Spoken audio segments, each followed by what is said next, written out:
नमस्कार, आप देख रहे हैं सच्ची हेडलाइन, जहां खबरें बिकती नहीं बल्कि बोली जाती हैं। यहां आपको हर खबरें दिखाई जाएंगी हक और सच के साथ में। अगर आप एक सच्ची पत्रकार को सपोर्ट करते हैं, इस वीडियो को लाइक करना आपकी जिम्मेदारी है और चैनल को सब्सक्राइब करना आपका फर्ज है। और कमेंट में जरूर बताइएगा कि आप हमारी वीडियो कहां से देख रहे हैं, क्योंकि यहाँ खबरें मिलेंगी एक से एक बढ़कर। चलिए शुरुआत करते हैं आज की सबसे पहली और बड़ी खबर से।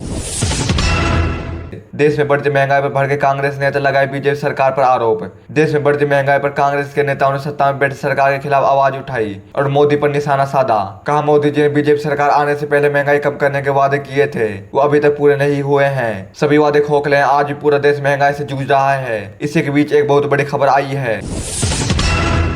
विपक्षी नेता राहुल गांधी का दावा, आने वाले एक साल में गिर जाएगी भाजपा सरकार। कांग्रेस नेता राहुल गांधी ने बुधवार को मोदी सरकार पर हमला बोला।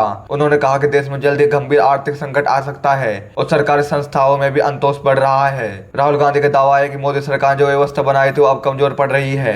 उन्होंने ये भी कहा कि अगले एक साल के अंदर मोदी सरकार गिर जाएगी। राशन कार्ड नियमों में बड़ा बदलाव, 5 किलो अनाज की जगह 7 किलो मिलेगा अनाज, सरकार का फैसला। राशन कार्ड नियमों में बदलाव करते हुए सरकार ने बड़ा फैसला लिया है। पहले परिवार के हिसाब से अनाज मिलता था, लेकिन अब सदस्यों के तौर पर 5 किलो अनाज की जगह 7 किलो अनाज मिलेगा। इससे राशन कार्ड धारकों में खुशी का माहौल है। ईवीएम मशीन पर लगी रोक, 2027 चुनाव होगा बेल्ट पेपर से अखिलेश यादव का ऐलान। उत्तर प्रदेश 2027 चुनाव की तैयारी अभी से तेज हो गई, जिस पर प्रचार करते हुए अखिलेश यादव ने ईवीएम मशीन के बजाय बेल्ट पेपर से चुनाव करने की मांग की है। अखिलेश यादव ने कहा कि जब जो देश ईवीएम मशीन को बनाता है वही बेल्ट पेपर से चुनाव करता है, तो फिर हमारे देश में ही फिर इस पर रोक क्यों नहीं लग रही है।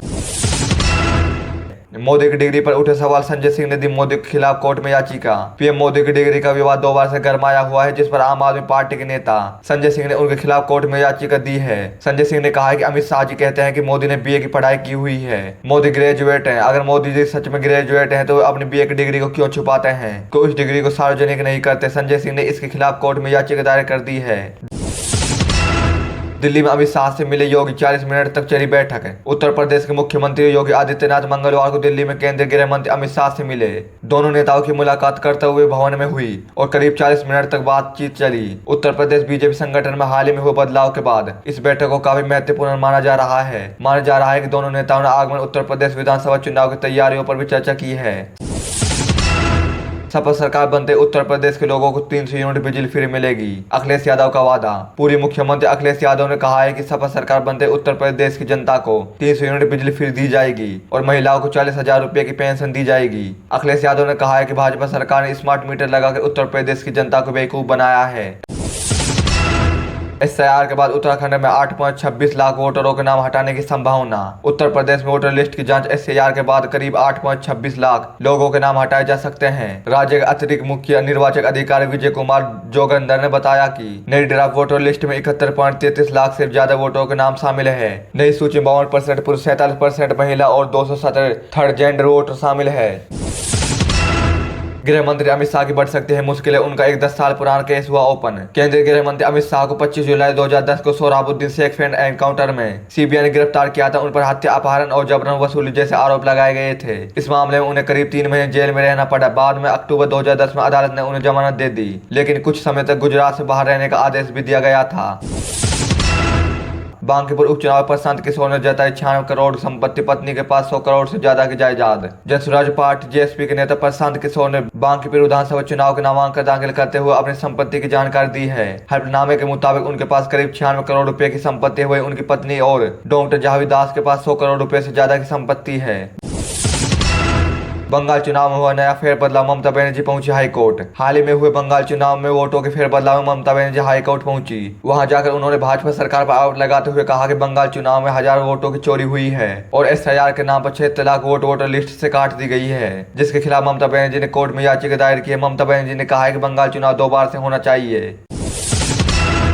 शिक्षा मंत्री धर्मेंद्र प्रधान की बड़ी मुश्किल, सीजेपी का प्रोटेस्ट, इस्तीफा दे वरना ऐसा ही चलता रहेगा प्रदर्शन। कोकरोच जनता पार्टी लगातार शिक्षा मंत्री धर्मेंद्र प्रधान के खिलाफ प्रदर्शन कर रही है। अभिजीत दीपके का कहना है कि जब तक शिक्षा मंत्री धर्मेंद्र प्रधान अपने पद से इस्तीफा नहीं दे देंगे, उस वक्त तक ये प्रदर्शन नहीं रुकेगा।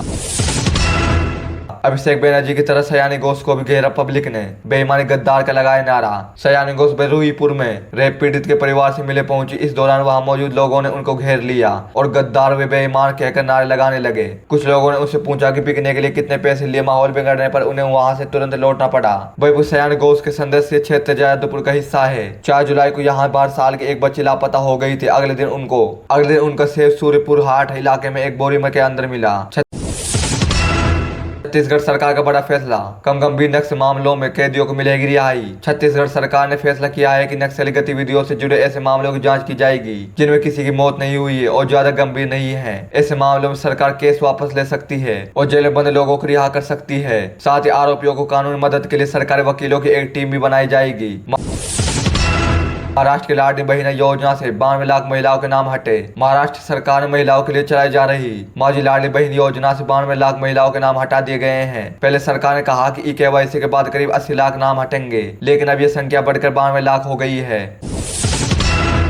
छत्तीसगढ़ में मानसून सूत्र सामान्य से बढ़कर बारिश। सरगुजा में सबसे ज्यादा असर। छत्तीसगढ़ में मानसून की रफ्तार धीमी पड़ गई। 1 जून से 11 जुलाई तक राज्य में सामान्य से कम बारिश हुई है। अलग अलग इलाकों में बादल तो आए लेकिन बारिश नहीं हो रही है। पिछले 24 घंटों में राज्य के ज्यादातर हिस्सों में हल्की से मध्यम बारिश हुई है। सबसे ज्यादा बारिश का असर सरगुजा संभावना में दिखने को मिला।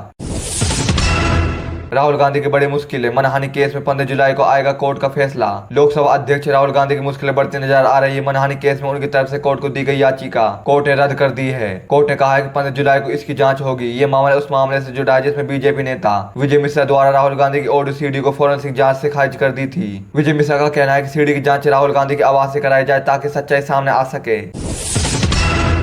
ऑपरेशन सिंदूर ने किया देश को गुमराह। रक्षा मंत्री राजनाथ सिंह के खिलाफ मामला दर्ज। ऑपरेशन सिंदूर को लेकर राजनाथ सिंह के बयान को लेकर सियासी मामला और तेज हो गया है। कांग्रेस ने उन पर संसद को गुमराह करने का आरोप लगाते हुए लोकसभा अध्यक्ष ओम बिरला से विशेष अधिकरण हनन की कार्रवाई करने की मांग की है।